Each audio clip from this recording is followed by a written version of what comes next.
This just in on CBS Sports HQ. Browns rookie quarterback Shedeur injured his oblique during practice today, putting his status in doubt for Saturday's preseason game against the Eagles. He's the latest quarterback on Cleveland's roster who has to deal with a health issue, joining fellow rookie QB Dillon Gabriel and Kenny Pickett. Sanders, who is trying to fight his way up the Browns depth chart, started the preseason opener last week and threw 2 touchdowns.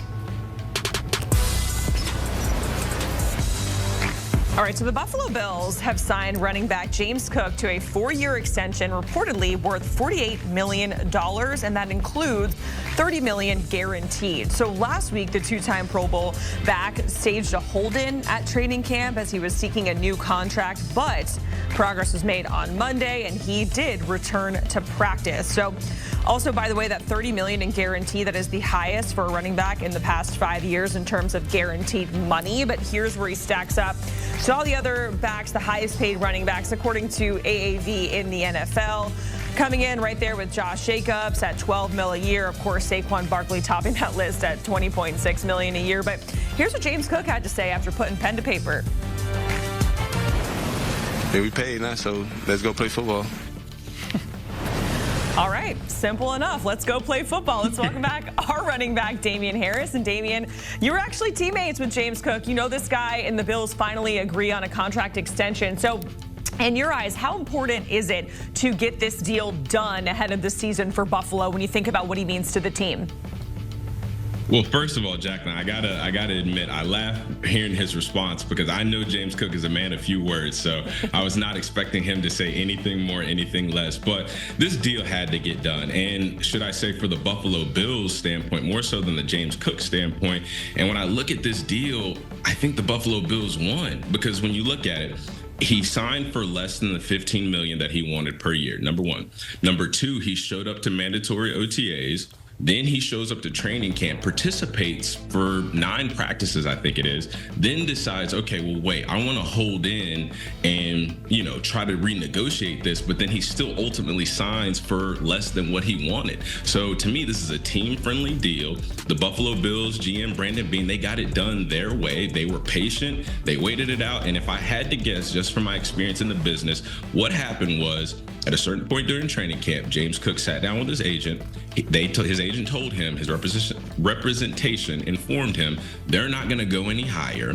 You're going to either risk missing out on a lot of money by sitting out games, or you can just sign this contract. And if I know anything about James Cook, which I think I do, he's going to be the type of guy that goes out, has another Pro Bowl season, another 2 Pro Bowl seasons, and then he's going to be sitting back down at the contract negotiation table very early, trying to up that deal to probably more than $15 million. So I think it was great for both sides that it got done. I mean, James Cook is a phenomenal football player, and the impact that he has on the Buffalo Bills. Like, I know that this is the team of fighting Josh Allen's, but if you remove James Cook from this equation, all eyes now are on Josh Allen, as if there aren't enough already. But then you make this Buffalo offense completely one-dimensional and you isolate and lock in on one guy.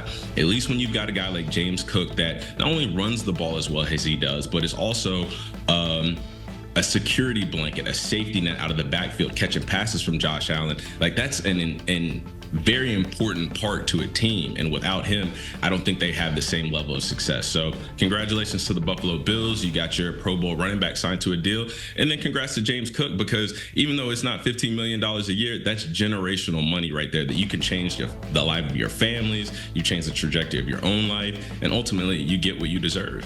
Absolutely. Damien, we appreciate it chatting with us here about James Cook and the Bills agreeing on a contract extension. And the Bills are pretty busy this offseason looking at some of the extensions that they got done. Of course, it made headlines when it happened with Josh Allen when they restructured that in the offseason. 6-year, $330 million. Khalil Shakir also on there. And then, of course, most recently, James Cook agreeing to a 4-year, $48 million extension.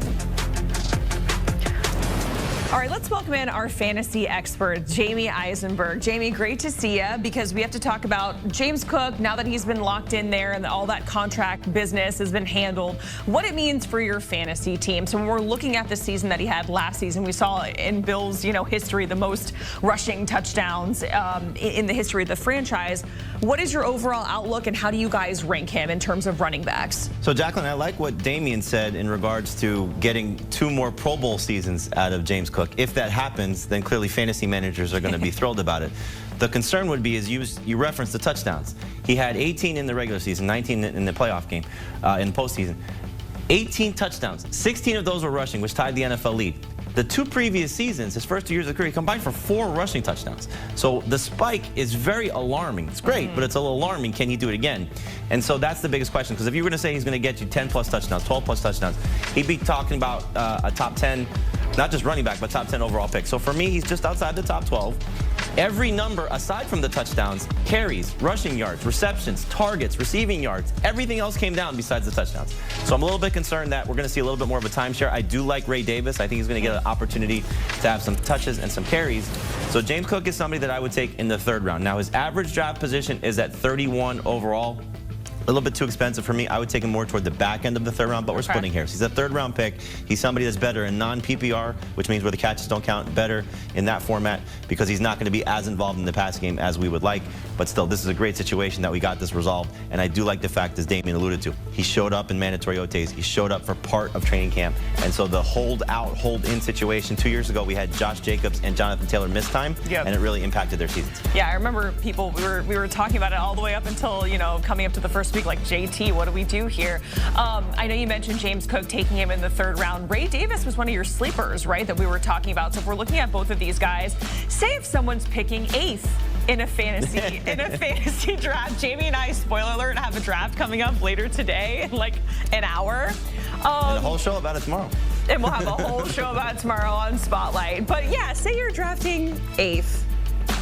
Is there any chance I can get James Cook? Absolutely. So he's in that range. He's in that range. So the first 2 rounds, probably don't want to reach for him there, because they're the running backs, again, unless you like him better than some of these players.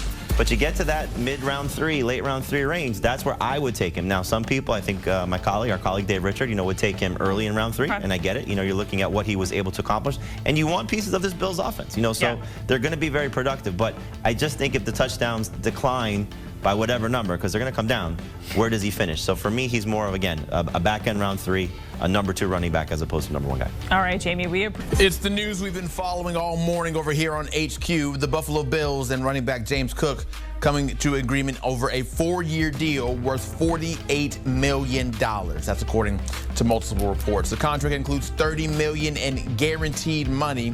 Last week, the 2-time Pro Bowl back staged a hold-in at training camp as he sought a new contract, but progress was made on Monday. He returned to practice, and now he's in the fold for the long term for Buffalo, with the season less than 30 days away. And he wanted to be closer to the top of the mountain when it comes to those running backs and their AAVs. Saquon Barkley still leading the charge at 20.6.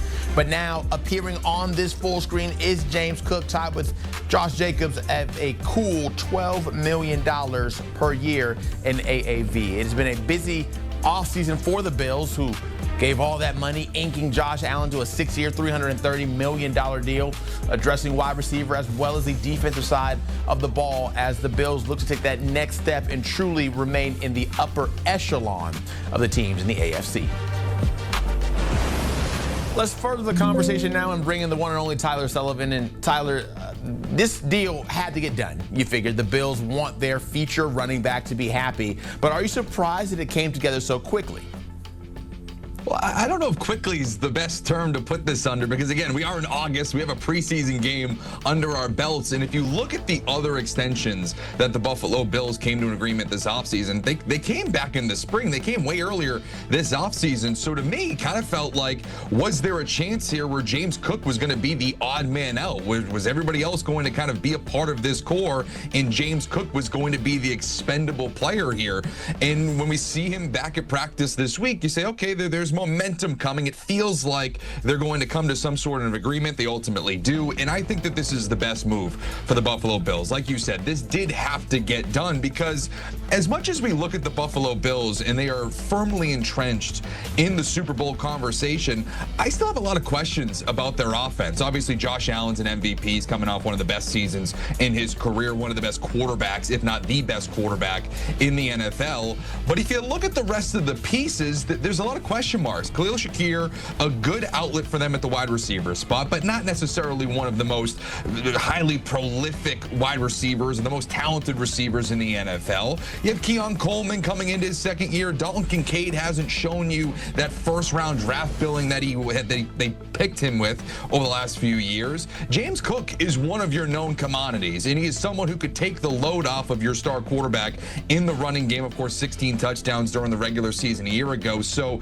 it gives you that stability in the backfield. It takes a little bit of pressure off of your quarterback in terms of the rushing game. So overall, good move here for the Buffalo Bills. So if you can feel comfortable about the Bills because of Josh Allen and now having a happy James Cook, you look for, okay, what is the weak link of the Bills? And I figure it has to be the secondary, because you have questions at corner because your first-round pick, Maxwell Harrison, is dealing with an LCL sprain. The other options opposite him are names that we've seen in the past. The safety position is what it is for Buffalo. What do they need to do to shore up that secondary to truly put them at the upper part of the AFC? Yeah, it's the defense in general for me, too. Of course, we can really hone in on the secondary. But to me, you are in a conference that has Patrick Mahomes, Joe Burrow, Lamar Jackson. Go down the list. You have to go through a murderer's row of quarterbacks to get to that Super Bowl. And so for me, the thing that I remember last year was that this Bills defense really couldn't get off the field in key scenarios. You look at, I remember back to that game against the Los Angeles Rams where Josh Allen essentially stamped his MVP at 6 total touchdowns in that game, 3 passing and 3 rushing. The Buffalo Bills lost that game. You want to know why they lost that game? Because the Los Angeles Rams were 11 of 15 on 3rd down, and Matthew Stafford was not sacked once in that game. So when we talk about what could help the secondary, well, if the pass rush gets home, I think that makes life a lot easier for those defensive backs. So I look at Joey Bosa, a guy like him who they brought in this offseason to help really at least solidify some sort of a pass rush. To me, if he can come in and be that presence, I think that makes life easier across the defense. So for me, sure, we'll see how all of these kind of injured pieces come together in the secondary at cornerback. But one thing that could kind of be the key to help fixing that is Joey Bosa applying that pass rush. So then that's where the Bills sit when it comes to the top of the AFC. Other teams that I want to touch on here, also towards the top of the crowd, the Ravens, of course. And it feels like they checked almost every box this offseason. You bring in DeAndre Hopkins to help solidify that offense and make it like, okay, this is a really solid unit. Then you also, on the defensive side, you get Jair Alexander.